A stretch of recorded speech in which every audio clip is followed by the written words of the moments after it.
ఒకసారి అయితే ఈ ఆంటీని చూడండి. ये टमाटो राइस, ये लेमन राइस, ये वाला बोटी करी, ये वाला mutton curry. Dasari Sai Kumar. And ఈ అంకుల్ని చూడండి. ఇతన్ని చూస్తే మీకు గ్యారంటీ గుర్తుపడతారు. తెలుగు రాష్ట్రాల్లో ఉన్న ప్రతి కుటుంబానికి నా ప్రశ్న, నగలు కొనేటప్పుడు ధరలు కంపేర్ చేస్తున్నారా? అండ్ రీసెంట్ గా మొన్న వైరల్ అయిన ఈ అమ్మాయిని చూడండి.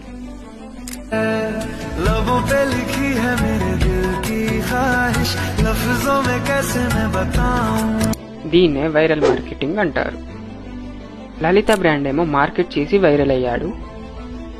కుమారి అంటే అండ్ మోనాలిసా ఎవరో అనుకోకుండా వీడియో తీస్తే వాళ్ళు వైరల్ అయ్యారు. కానీ రిజల్ట్స్ అయితే మూడిటికి సేమే, సేల్స్ పెరగడం. వీళ్ళ ప్రోడక్ట్ లో పెద్ద యూనిక్నెస్ అయితే ఏం లేదు, కానీ వీళ్ళు మార్కెటింగ్ చేసే విధానంలో యూనిక్నెస్ అయితే ఉంది. అండ్ మీకు వైరల్ మార్కెటింగ్ గురించి ఏమర్థమైందో కామెంట్ చేయండి.